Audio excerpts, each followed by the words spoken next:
O Grande Conflito, capítulo 38. O Último Convite Divino. Vi descer do céu outro anjo que tinha grande poder, e a terra foi iluminada com a sua glória. E clamou fortemente com grande voz, dizendo: Caiu, caiu a grande Babilônia, e se tornou morada de demônios, e coito de todo espírito imundo, e coito de toda ave imunda e aborrecível. E ouvi outra voz do céu que dizia: Sai dela, povo meu, para que não sejas participante dos seus pecados e para que não incorras nas suas pragas. Apocalipse 18, versos 1, 2 e 4. Esta passagem indica um tempo em que o anúncio da queda de Babilônia, conforme foi feito pelo segundo anjo do capítulo 14 do Apocalipse, verso 8, deve repetir-se com a menção adicional das corrupções que têm estado a se introduzir nas várias organizações que constituem Babilônia, desde que esta mensagem foi pela primeira vez proclamada no verão de 1844. Descreve-se aqui uma terrível condição do mundo religioso. A cada rejeição da verdade, o espírito do povo se tornará mais entenebrecido, mais obstinado o coração, até que fique entrincheirado em audaciosa incredulidade. Em desafio às advertências que Deus deu, continuarão a calcar a pés um dos preceitos do Decálogo, até que sejam levados a perseguir os que o têm como sagrado. Cristo é desprezado com o desdém que se lança à sua palavra e a seu povo. Sendo os ensinos do Espiritismo aceitos pelas igrejas, removem-se as restrições impostas ao coração carnal e o professar religião se tornará um manto para ocultar a mais vil iniquidade. A crença nas manifestações espiritualistas abre a porta aos espíritos enganadores e doutrinas de demônios, e assim a influência dos anjos maus será sentida nas igrejas. A respeito de Babilônia, no tempo referido nesta profecia, declara-se: Os seus pecados se acumularam até ao céu, e Deus se lembrou das iniquidades dela. Apocalipse 18, 5. Encheu a medida de sua culpa, e a destruição está a ponto de cair sobre ela. Mas Deus ainda tem um povo em Babilônia, e antes de sobrevirem seus juízos, esses fiéis devem ser chamados a sair, para que não sejam participantes dos seus pecados e não incorram nas suas pragas. Esta a razão de ser o movimento simbolizado pelo anjo descendo do céu, iluminando a terra com sua glória e clamando fortemente com grande voz, anunciando os pecados de Babilônia. Em relação com a sua mensagem, ouve-se a chamada: Sai dela, povo meu! Estes anúncios, unindo-se à mensagem do terceiro anjo, constituem a advertência final a ser dada aos habitantes da terra. Terrível é a crise para a qual caminha o mundo. Os poderes da terra, unindo-se para combater os mandamentos de Deus, decretarão que todos, pequenos e grandes, ricos e pobres, livres e servos, se conformem aos costumes da igreja pela observância do falso sábado. Apocalipse 13, 16.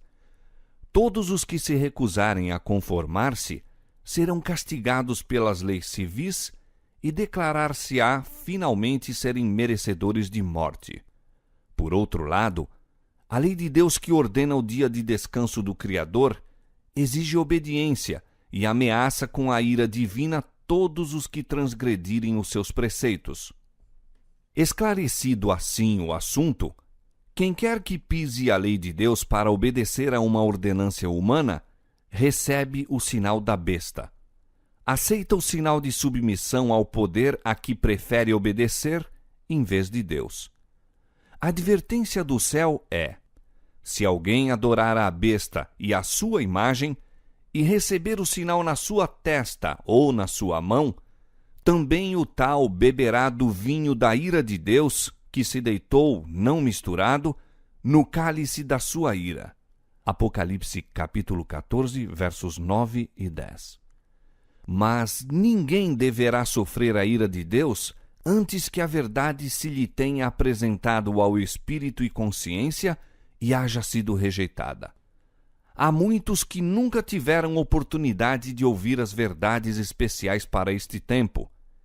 A obrigatoriedade do quarto mandamento nunca lhes foi apresentada em sua verdadeira luz. Aquele que lê todos os corações e prova todos os intuitos, não deixará que pessoa alguma que deseje o conhecimento da verdade seja enganada quanto ao desfecho da controvérsia. O decreto não será imposto ao povo cegamente. Cada qual receberá esclarecimento bastante para fazer inteligentemente a sua decisão. O sábado será a pedra de toque da lealdade, pois é o ponto da verdade especialmente controvertido. Quando sobrevier aos homens a prova final, traçar-se-á a linha divisória entre os que servem a Deus e os que não o servem. Ao passo que a observância do sábado espúrio em conformidade com a lei do Estado, contrária ao quarto mandamento, será uma declaração de fidelidade ao poder que se acha em oposição a Deus, é a guarda do verdadeiro sábado, em obediência à lei divina, uma prova de lealdade para com o Criador. Ao passo que uma classe, aceitando o sinal de submissão aos poderes terrestres, recebe o sinal da besta, a outra, preferindo o sinal da obediência à autoridade divina, recebe o selo de Deus. Até aqui, os que apresentavam as verdades da mensagem do terceiro anjo foram muitas vezes considerados como simples alarmistas. Suas predições de que a intolerância religiosa alcançaria predomínio nos Estados Unidos, de que a Igreja e o Estado se uniriam para perseguir os que guardam os mandamentos de Deus, foram declaradas sem fundamento e absurdas. Afirmou-se confiantemente que esse país jamais se poderia tornar outro que não o que tem sido, defensor da liberdade religiosa. Mas, ao ser a questão da obrigatoriedade da observância do domingo amplamente agitada, vê-se aproximar o fato há tanto tempo duvidado e descrido, e a terceira mensagem produzirá um efeito que antes não seria possível produzir. Em todas as gerações, Deus tem enviado seus servos para repreender o pecado, tanto no mundo como na igreja. Mas o povo deseja que se lhes falem coisas agradáveis, e a verdade clara e pura não é aceita. Muitos reformadores, ao iniciarem seu trabalho, decidiram-se a exercer grande prudência ao atacar os pecados da igreja e da nação. Esperavam, pelo exemplo de uma vida cristã pura, fazer voltar o povo às doutrinas da Bíblia. Mas o Espírito de Deus veio sobre eles, assim como viera sobre Elias, impelindo-o a repreender os pecados de um rei ímpio e de um povo apóstata.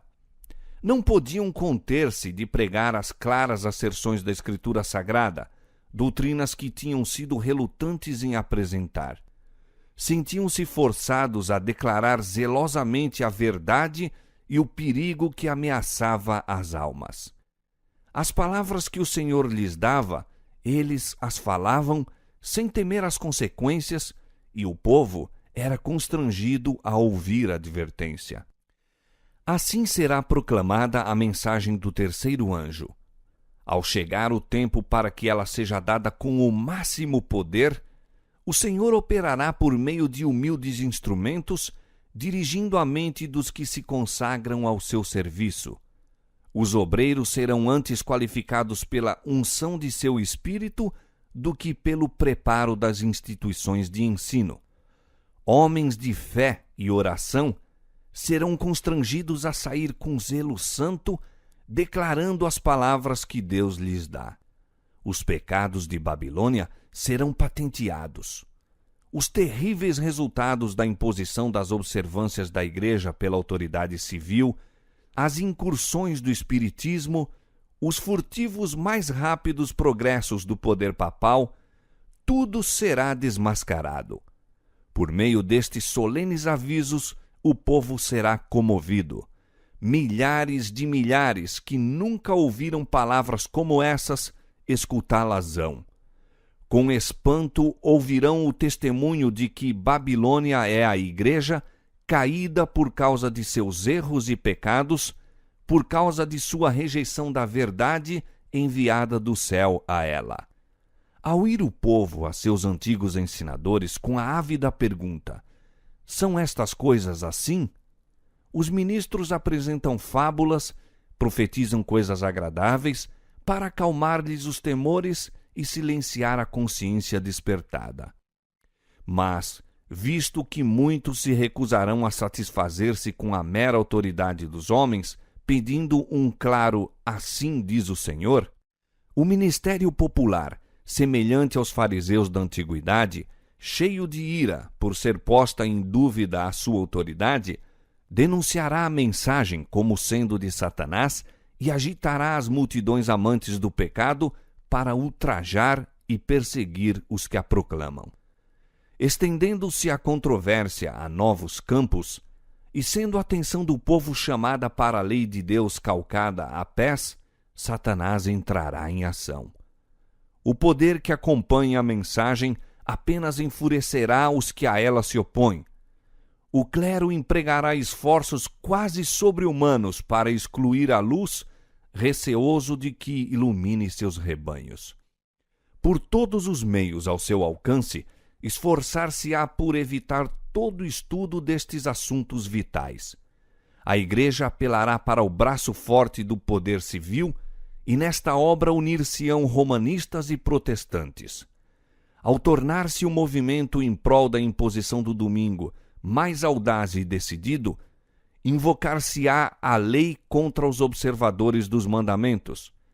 Serão ameaçados com multas e prisão, e alguns se oferecerão posições de influência e outras recompensas e vantagens, como engodo para renunciarem à sua fé. Mas sua perseverante resposta será: mostrai-nos pela palavra de Deus o nosso erro, a mesma que foi apresentada por Lutero sob idênticas circunstâncias.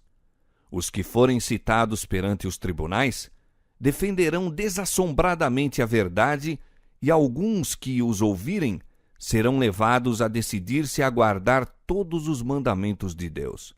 Assim a luz chegará a milhares que de outra maneira nada saberiam destas verdades. A conscienciosa obediência à palavra de Deus será considerada rebeldia. Cegado por Satanás, o pai exercerá aspereza e severidade para com o filho crente. O patrão ou a patroa oprimirá o empregado que observe os mandamentos. A afeição será alienada, filhos serão deserdados e expulsos do lar. Cumprir-se-ão literalmente as palavras de Paulo: todos os que piamente quiserem viver em Cristo Jesus padecerão perseguições. 2 Timóteo 3:12. Como os defensores da verdade se recusem a honrar o descanso dominical, alguns deles serão lançados na prisão, exilados, e outros tratados como escravos. Para a sabedoria humana, tudo isto parece agora impossível. Mas, ao ser retirado dos homens o Espírito de Deus, o qual tem o poder de reprimi-los, e ao ficarem eles sob o governo de Satanás, que odeia os preceitos divinos, hão de acontecer coisas estranhas. Quando o temor e o amor de Deus são removidos, o coração pode tornar-se muito cruel. Ao aproximar-se a tempestade, uma classe numerosa que tem professado fé na mensagem do terceiro anjo, mas não tem sido santificada pela obediência à verdade, abandona sua posição, passando para as fileiras do adversário. Unindo-se ao mundo e participando de seu espírito, chegaram a ver as coisas quase sob a mesma luz, e, em vindo à prova, estão prontos a escolher o lado fácil, popular. Homens de talento e maneiras agradáveis, que se haviam já regozijado na verdade, empregam sua capacidade em enganar e transviar as almas. Tornam-se os piores inimigos de seus antigos irmãos. Quando os observadores do sábado forem levados perante os tribunais para responder por sua fé, estes apóstatas serão os mais ativos agentes de Satanás para representá-los falsamente e os acusar, e por meio de falsos boatos e insinuações, incitar os governantes contra eles. Neste tempo de perseguição, provar-se-á a fé dos servos do Senhor. Deram fielmente a advertência, seguindo tão somente a Deus e sua palavra. O Espírito Divino, atuando em seu coração, constrangeu-os a falar. Estimulados por um santo zelo e forte impulso divino, cumprem seu dever sem deter-se para calcular as consequências de falar ao povo a palavra que o Senhor lhes dera. Não consultaram seus interesses temporais, tampouco procuraram defender sua reputação ou vida. Todavia, quando a tempestade da oposição e vitupério irromper sobre eles, alguns, vencidos pela consternação, estarão prontos para exclamar: se tivéssemos previsto as consequências de nossas palavras, teríamos guardado silêncio. Acham-se cercados de dificuldades. Satanás os assalta com cruéis tentações. A obra que empreenderam parece muito além de sua habilidade para levarem a termo. Estão quase a sucumbir. Foi-se o entusiasmo que os animava. Contudo, não podem voltar. Então, sentindo o seu completo desamparo, se refugiam naquele que é poderoso em busca de auxílio. Lembram-se de que as palavras que falaram não eram suas, mas daquele que os mandou dar advertência. Deus lhes pôs a verdade no coração e não poderiam eximir-se de proclamá-la. As mesmas provações foram experimentadas por homens de Deus nos séculos passados. Wycliffe, Hus, Lutero, Tyndale, Baxter, Wesley insistiam em que todas as doutrinas fossem submetidas à prova da Bíblia, declarando que renunciariam a tudo que esta condenasse. Contra esses homens desencadeou-se a perseguição com fúria implacável. Não cessaram, todavia, de declarar a verdade. Cada um dos diferentes períodos da história da Igreja se tem distinguido pelo desenvolvimento de alguma verdade especial adaptada às necessidades do povo de Deus naquele tempo. Toda nova verdade teve de enfrentar o ódio e a oposição. Os que foram beneficiados por sua luz sofreram tentações e provações. O Senhor dá ao povo uma verdade especial quando este se encontra em situação difícil. Quem ousa recusar-se a publicá-la? Ele ordena a seus servos que apresentem o último convite de misericórdia ao mundo. Eles não podem permanecer silenciosos a não ser com perigo de sua alma. Os embaixadores de Cristo nada têm que ver com as consequências. Devem cumprir seu dever e deixar os resultados com Deus.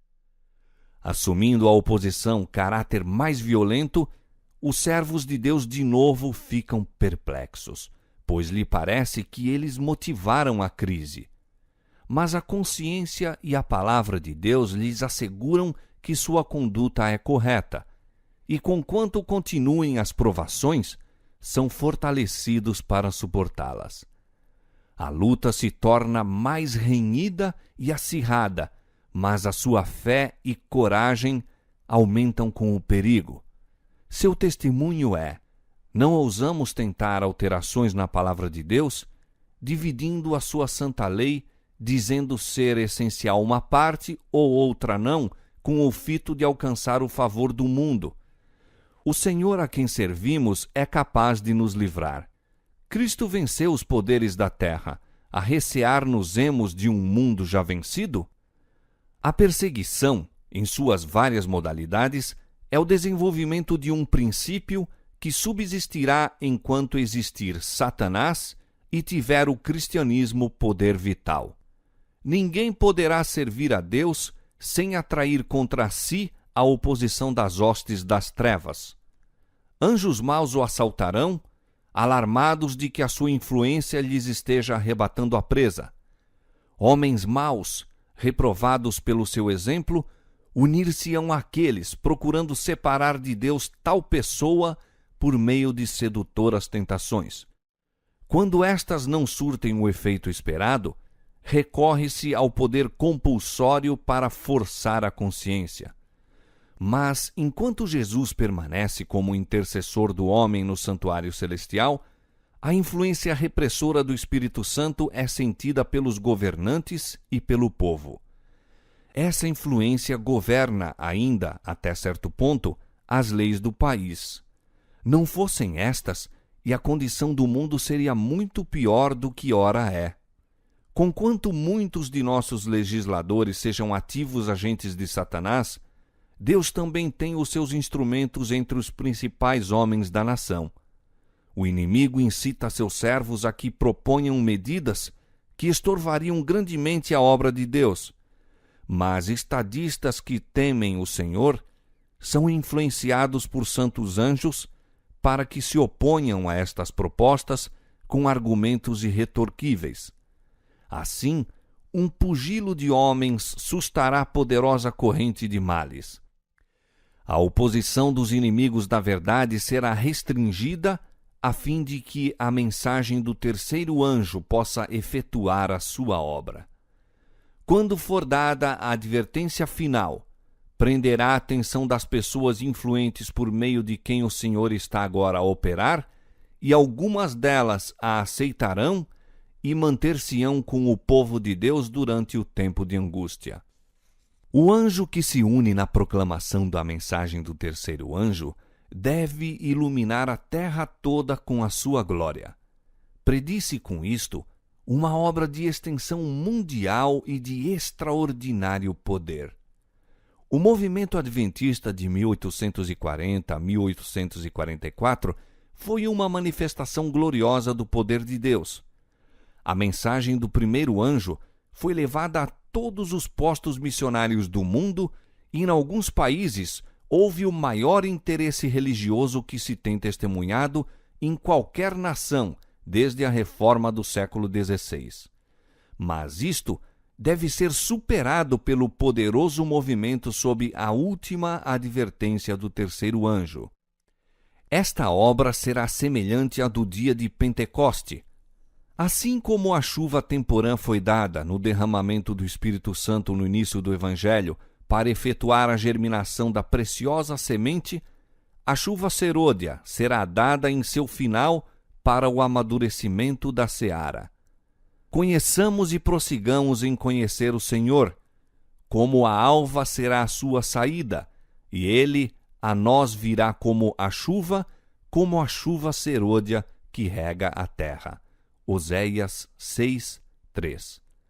E vós, filhos de Sião, regozijai-vos e alegrai-vos no Senhor vosso Deus, porque ele vos dará ensinador de justiça e fará descer a chuva, a temporã e a serôdia. Joel 2, 23. E nos últimos dias acontecerá, diz Deus, que do meu espírito derramarei sobre toda a carne. E acontecerá que todo aquele que invocar o nome do Senhor será salvo. Atos capítulo 2, versos 17 e 21. A grande obra do Evangelho não deverá encerrar-se com menor manifestação do poder de Deus do que a que assinalou o seu início. As profecias que se cumpriram no derramamento da chuva temporã no início do Evangelho devem novamente cumprir-se na chuva serôdia no final do mesmo. Eis aí os tempos do refrigério que o apóstolo Pedro esperava quando disse: Arrependei-vos, pois, e convertei-vos, para que sejam apagados os vossos pecados e venham assim os tempos do refrigério pela presença do Senhor, e envie ele a Jesus Cristo. Atos capítulo 3, versos 19 e 20. Servos de Deus, com o rosto iluminado e a resplandecer de santa consagração, apressar-se-ão de um lugar para outro para proclamar a mensagem do céu. Por milhares de vozes em toda a extensão da terra será dada a advertência. Operar-se-ão prodígios, os doentes serão curados, e sinais e maravilhas seguirão aos crentes. Satanás também opera com prodígios de mentira, fazendo mesmo descer fogo do céu à vista dos homens. Apocalipse 13:13. Assim, os habitantes da terra serão levados a decidir-se. A mensagem há de ser levada não tanto por argumentos, como pela convicção profunda do Espírito de Deus.